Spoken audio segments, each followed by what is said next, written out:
నమస్తే అండి ఫ్రెండ్స్. ఇది ఇప్పుడు నేను చెప్పబోయేది మనకి కోపం తగ్గించుకోవడానికి ఒక మంత్రం నేను చెప్తాను.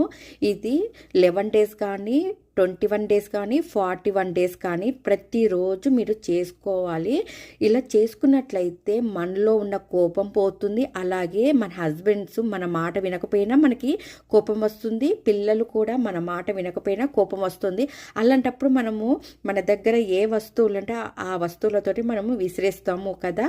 ఫోన్ కానీ చైర్ కానీ ఒక్కొక్కసారి రిమోట్ కూడా మన కిచెన్లో ఉన్న ఐటమ్స్ ఆయుధాలు గంటెలు ఇవే కదా. సో ఆడవాళ్ళకైనా మగవాళ్ళకైనా కోపం తగ్గించుకోవాలంటే ఒక చిన్న మంత్రం చెప్తాను. దానికి కావాల్సింది ఏంటంటే ఒక గ్లాస్ వాటరు. ఈ వాటరు తీసుకొని మీరు దేవుడి దగ్గర సన్నిధిలో కూర్చొని ఇది ఫింగర్ అంటే ఇది ఉంగర ఫింగర్స్ కదా. ఈ ఉంగరం ఫింగర్ తోటి మనము దాంట్లో చెయ్యి పెట్టి ఓన్లీ ఈ మిడిల్ ఫింగర్ కాదండి, చూడండి నేను చూపిస్తున్నాను. ఇది ఉంగరం ఫింగరు. సో ఈ ఫింగర్ని వాటర్లో పెట్టి ఏం చెప్పాలి అంటే ఓం శాంతి ఇతి శాంతి పరమాత్మనే నమః. మళ్ళొక్కసారి చెప్తున్నానండి. ఓం శాంతి ఇతి శాంతి పరమాత్మనే నమః అని ఈ మంత్రము చెప్పుకొని దీని మీద జస్ట్ మనము మూత పెట్టేసేయండి.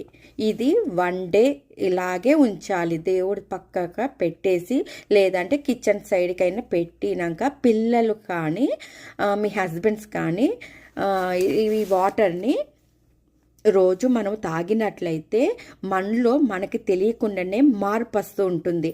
ఒకవేళ పిల్లలు స్కూల్కి వెళ్ళినప్పుడు మనం ఇది వాటర్ ఇయ్యలేక పరిస్థితులు ఉంటే మనం రైస్ అయితే వండుకుంటాం కదా. ఆ రైస్లో మనం ఈ వాటర్ పోసినట్లయితే ఇంటి అందరూ కూడా తినచ్చు. దాంట్లో ఏ సందేశము లేదు ఫ్రెండ్స్. ఈ ఒక్క మంత్రంతో ఇంట్లో కోపము అనేది పోయి శాంతి ఉంటుంది. మనము వంట చేసేటప్పుడు కూడా ఓం శాంతి ఓం శాంతి ఓం శాంతి అనేసి మనం వంట చేసుకుంటూ ఈ మంత్రం అన్నట్లయితే మనలో ఉన్న కోపం కూడా పోతుంది. ఇది మాత్రం మీరు తప్పకుండా చేసి పరిష్కారము చూడండి. నాకు మంచి రిజల్ట్ అయితే వచ్చింది. మీకు కూడా ఇది యూజ్ అవుతుంది అనేది 100% నేను నమ్ముతున్నాను. ప్రతి ఒక్కరు ఈ మంత్రం అయితే చదవకండి. వెంటనే రిజల్ట్ వస్తుందా అంటే వెంటనే ఏది రాదు ఫ్రెండ్స్. ఏదంటే మనం మెడిసిన్ వేసుకోగానే అంటే ఆ పెయిన్ తగ్గుతుందా, మెల్లమెల్లగా తగ్గుతుంది కదా. సో ఇది కూడా అంతే. 11 టైమ్స్ కానీ 21 డేస్ కానీ 41 డేస్ కానీ ఖచ్చితంగా చేయండి. ఓం శాంతి ఇతి శాంతి పరమాత్మనే నమః. ఇది తప్పకుండా చేయండి.